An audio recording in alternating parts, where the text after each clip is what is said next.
Bonjour, je suis Dr Jean-Pierre Kabongo, médecin de famille, et je suis très heureux aujourd'hui de vous recevoir à cette première édition de notre chaîne que nous commençons ce soir. La chaîne est intitulée Santé et Société.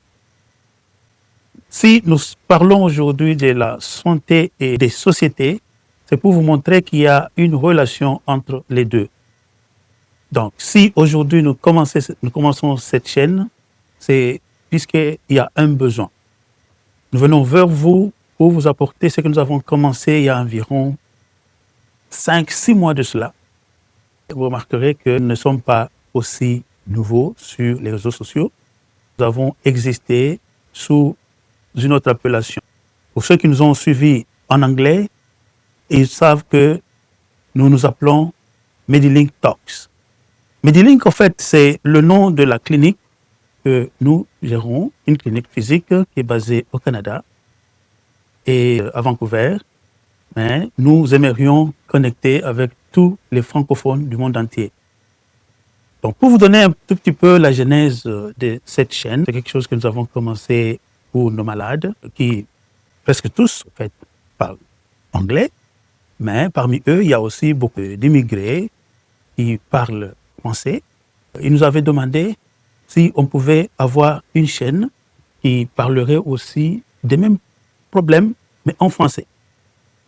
Puisque si déjà ils ont quelque peu de problèmes pour suivre l'anglais courant, alors quand on parle de problèmes médicaux, ça devient encore beaucoup plus compliqué. Alors, nos malades ou nos abonnés francophones nous ont demandé si on pouvait commencer à parler des mêmes propos que nous avions en anglais, et on pouvait les traduire en français. Alors on était buté à un dilemme. Est-ce qu'il fallait continuer avec le même titre, Medilink Talks, ou il fallait trouver quelque chose qui sonne beaucoup plus francophone? Donc c'est ainsi que nous nous sommes rabattus sur la deuxième proposition, de trouver quelque chose qui sonne beaucoup plus francophone, santé et société. Et vous vous demanderez, on parle de la santé, pourquoi des sociétés? En fait, je suis médecin de famille, comme je vous l'ai dit, et par-dessus tout, je suis le fondateur du mouvement. Vous voyez derrière moi, Home Steadication.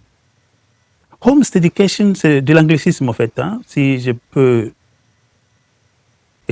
essayer d'expliquer, parce que je sais qu'il y en a qui vont se poser des questions, mais qu'est-ce que ça signifie? On voit ce que vous avez derrière. Bon, Home Steadication, c'est de l'anglicisme qui veut dire, ça vient de l'anglais home steading. Et puis, le sion à la fin, c'est juste la dernière partie de medication. Donc, nous aimerions utiliser la philosophie des homesteading comme médicament. Donc, une sorte de prévenir les maladies. En fait, homesteading, c'est quoi? C'est un mot que vous trouverez dans le dictionnaire, alors que homesteadication, c'est juste un néologisme. Donc, on a créé un mot en combinant les deux mots. Donc, vous ne trouverez pas cela dans le dictionnaire. Mais le homesteading, c'est quelque chose qui existe dans le dictionnaire, qui était né, au fait, au siècle dernier aux États-Unis. Ça consistait en quoi? Vous pouvez vous imaginer, à l'époque, les États-Unis n'étaient pas encore aussi développés comme ils le sont aujourd'hui. La plupart des gens vivaient, au fait, de l'agriculture de subsistance. Ce n'est pas comme le voyons aujourd'hui où les gens cultivent des produits agricoles. Alors, comme la terre, vous pouvez vous l'imaginer, elle coûte toujours cher partout. Et le gouvernement avait un plan, un programme de pouvoir donner la terre seulement aux gens qui pouvaient la cultiver.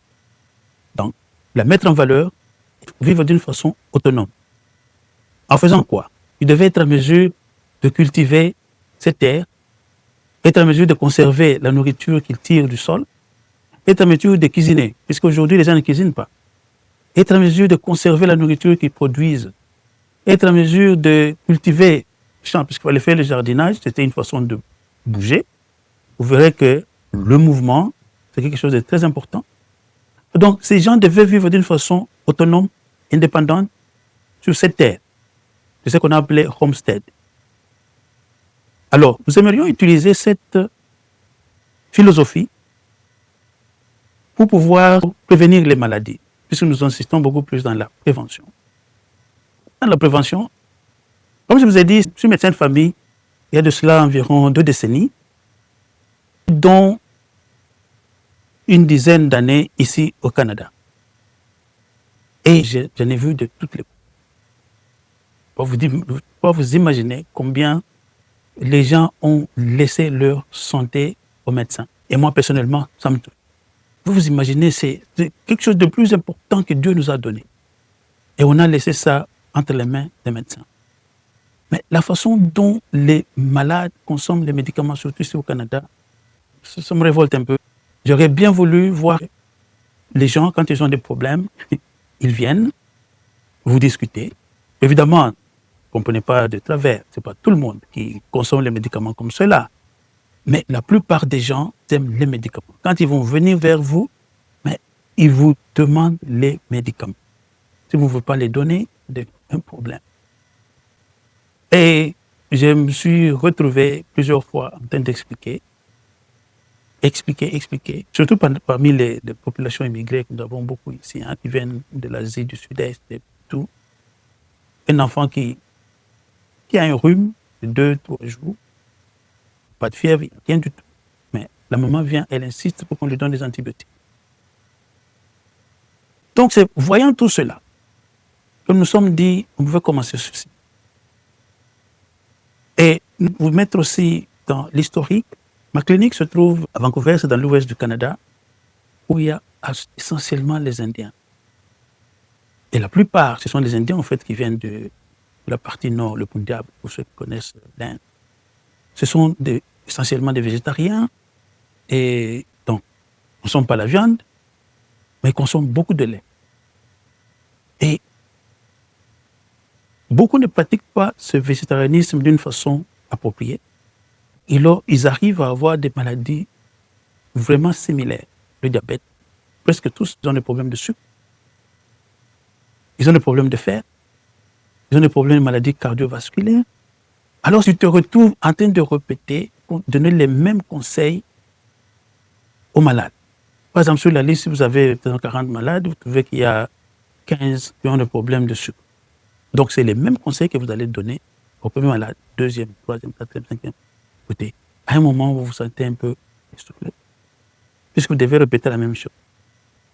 Alors, ayant été aidé par le Covid, puisque pendant le Covid, nous avons pratiqué beaucoup de médecine à distance, et avec la technologie actuelle qui pullule, je me suis dit, mais pourquoi ne pas penser à avoir quelque chose, une base de données, des conseils, les mêmes conseils que je donne, qui sont enregistrés quelque part, et que je peux donner à ces malades. Puisque figurez-vous, celui qui arrive le premier, évidemment, il va recevoir beaucoup, vous avez encore beaucoup, mais si vous devez répéter la même chose, aussi dans les après-midi, vous vous sentez déjà un peu fatigué. Alors c'est ainsi que je me suis dit, je vais enregistrer ces conseils quelque part, comme ça, ceux qui ont ces problèmes, je peux les envoyer écouter, et puis revenir vers moi, on peut discuter. Ben, c'est comme ça que ça a évolué. Il y a eu d'autres personnes qui étaient aussi intéressées, n'est-ce pas, puisque c'était des problèmes qui concernent tout le monde. Le sucre, il n'y a pas que les Indiens. Hein. Nous avons beaucoup de mes compatriotes africains qui viennent ici, la plupart deviennent diabétiques. Alors, il y a eu beaucoup de gens aussi qui ont commencé à chercher, comme je vous ai dit, savoir ce qui se passe, s'ils pouvaient comprendre tout ce qu'on se dit en anglais. Alors, c'est ainsi qu'il y a eu, parmi mes malades, il y a aussi beaucoup qui parlent français, beaucoup d'immigrés qui n'ont pas encore très bien maîtrisé la langue, qui ont aussi demandé si on pouvait traduire tout ce que l'on dit en anglais en français. Alors, c'est ainsi que nous sommes venus avec cette chaîne qui s'appelle Santé et Société, au pluriel. Pourquoi Santé et Société? Puisque la médecine de famille, c'est une médecine qui n'est pas très, très répandue dans beaucoup de pays. Mais pour la petite histoire, c'est une médecine qui s'occupe au fait de tout ce qui se passe dans la famille. Et elle a vu le jour ici en Amérique du Nord. C'est pourquoi elle est très développée ici.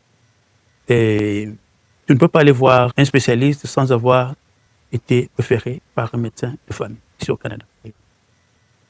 Donc, c'est quelque chose de très, très développé au point où c'est conseillé à chaque malade d'avoir son médecin de famille. Et c'est ça maintenant le paradoxe. Vous savez que les sources de santé sont minimes, elles sont rares partout. Il n'y a pas qu'en Afrique, il n'y a pas que dans les pays francophones, mais aussi ici en Amérique du Nord, il y a aussi la crise de médecins. Il y a environ 15 à 20% de Canadiens qui n'ont pas de médecin de famille. Vous direz, médecin de famille, vous parlez de la santé, oui, mais pourquoi les sociétés? C'est pour vous dire que la médecine de famille ne concerne pas que la médecine en tant que telle. Et je peux vous dire que, d'ailleurs, les statistiques montrent que environ 80% des problèmes que nous résolvons dans nos cabinets de médecine de famille sont des problèmes sociaux.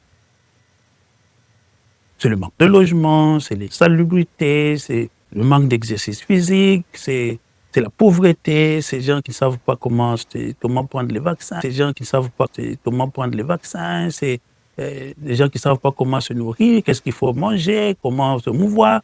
C'est des gens de problèmes. Donc c'est pourquoi nous avons choisi ce terme santé et société. C'est ainsi que vous trouverez que les problèmes que nous allons aborder ici seront des problèmes non seulement sociaux, non seulement médicaux, mais ce seront des problèmes médicaux sociaux. Évidemment, des problèmes médicaux, mais qui peuvent avoir des implications dans le monde social, ou vice-versa. Alors c'est ainsi que nous allons traiter des sujets communs, comme l'hypertension, comme le diabète, comme on l'a parlé. Et d'ailleurs, pour ne prendre que le diabète, par exemple, dans la prise en charge, il n'y a pas que la pilule que vous allez donner. Et d'ailleurs, la pilule, ce n'est même pas la première partie des soins qu'il faut donner. Par contre, il faut parler aux malades, leur enseigner comment il faut manger, comment il faut se mouvoir. Alors, c'est ainsi que nous sommes avec ce principe de home education que vous voyez là, où nous voudrons éduquer, donner les outils aux gens pour qu'ils puissent se prendre en charge.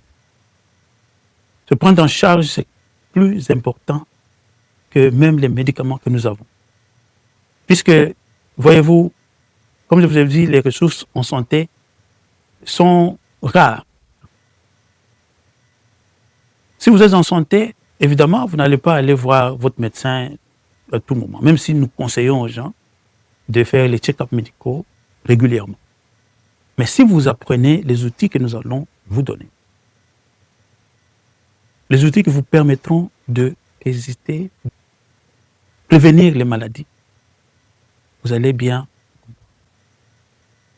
Et que je vous ai dit, parmi les gens qui nous suivent, il y a beaucoup d'immigrés qui viennent des pays où il y a le soleil et tout ça, mais ils arrivent au Canada.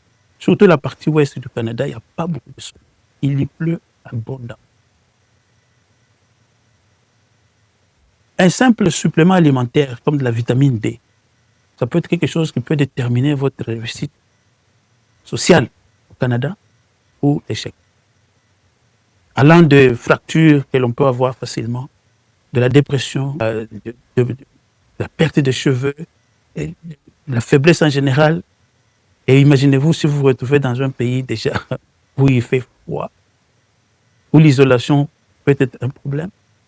Vous avez besoin d'être connecté quelque part. Donc c'est ainsi que nous commençons cette chaîne qui va profiter non seulement aux francophones de Vancouver, du Canada, mais du monde entier, en Afrique, en Australie, en Europe, en Asie. C'est votre chaîne.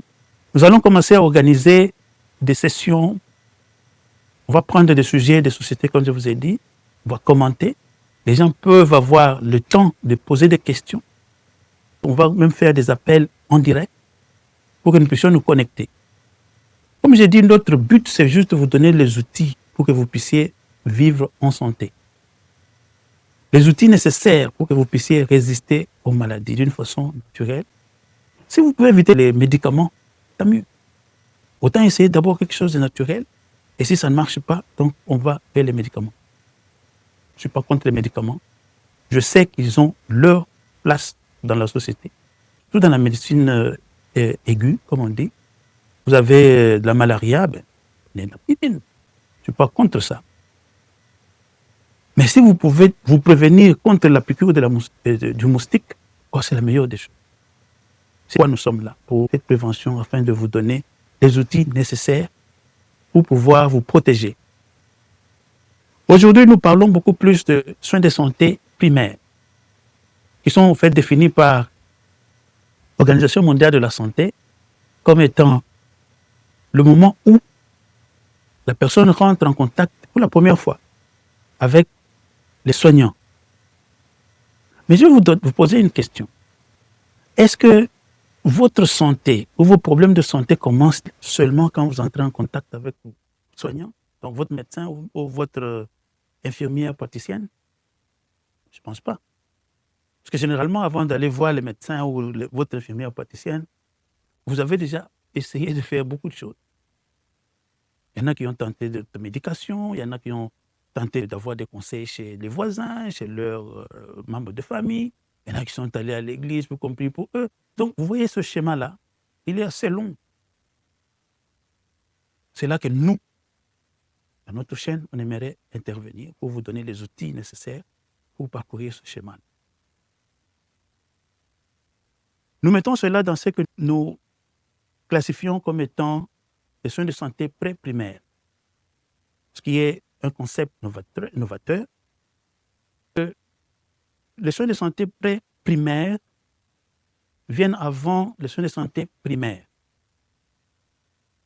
Et surtout, si vous n'avez pas de médecin de famille, si vous n'avez pas un médecin qui peut vous suivre, vous avez besoin de soins de santé pré-primaires, qui sont les outils nécessaires pour vous donner beaucoup plus la résistance aux maladies, pour que vous puissiez vivre en santé, afin que vous ne puissiez pas être à tout moment en train d'aller voir les médecins, qui d'ailleurs ont un problème de stress, puisqu'ils sont stressés.